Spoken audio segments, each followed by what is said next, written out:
मेरे भाइयों और बहनों, रमज़ान सिर्फ़ रोज़ा रखने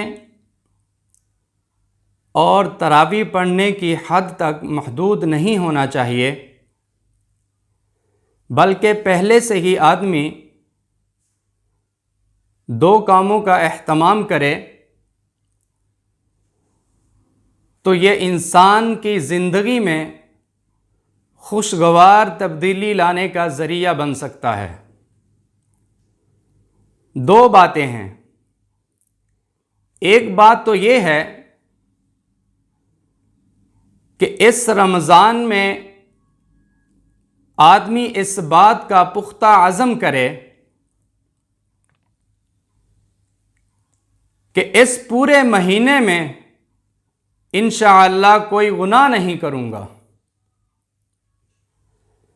वरना आप सोचिए कि रमज़ान के महीने में आदमी ने अल्लाह ताला के हुक्म की खातिर खाना छोड़ दिया, पानी पीना छोड़ दिया, अपनी ज़रूरियात को छोड़ दिया और अपनी हलाल ख्वाहिशात को छोड़ दिया। खाना खाना हलाल था मगर अल्लाह के लिए छोड़ दिया। पानी पीना हलाल था मगर अल्लाह के लिए छोड़ दिया।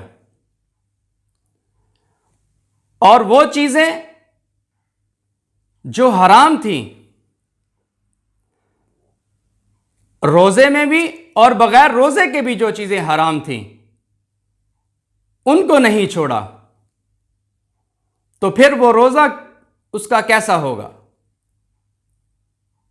मसलन झूठ बोलना हराम था, रोजे में झूठ बोलना ना छोड़ा।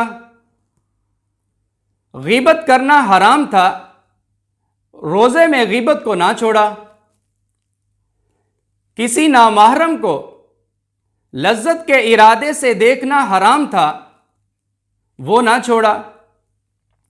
किसी के साथ लड़ाई झगड़ा करना और किसी को तकलीफ पहुंचाना, ये तो आम हालात में भी हराम है, वो ना छोड़ा। तो मेरे भाइयों, जो चीजें हलाल थी वो तो छोड़ दी, लेकिन जो हराम चीजें थी वो नहीं छोड़ी। तो फिर वो रोजा कैसा होगा और उसको तकवा कैसे हासिल होगा? तकवा तो उस वक्त हासिल होगा कि जब हलाल चीजें भी छोड़ दी और हराम चीजों को भी छोड़ो, और इस बात का अज़म करो कि कम अज कम इस महीने में हमसे कोई गुनाह नहीं होगा। इस महीने में आंख गलत नहीं देखेगी, कान गलत नहीं सुनेंगे, जुबान गलत नहीं बोलेगी और मुंह में हराम का रुकमा नहीं जाएगा।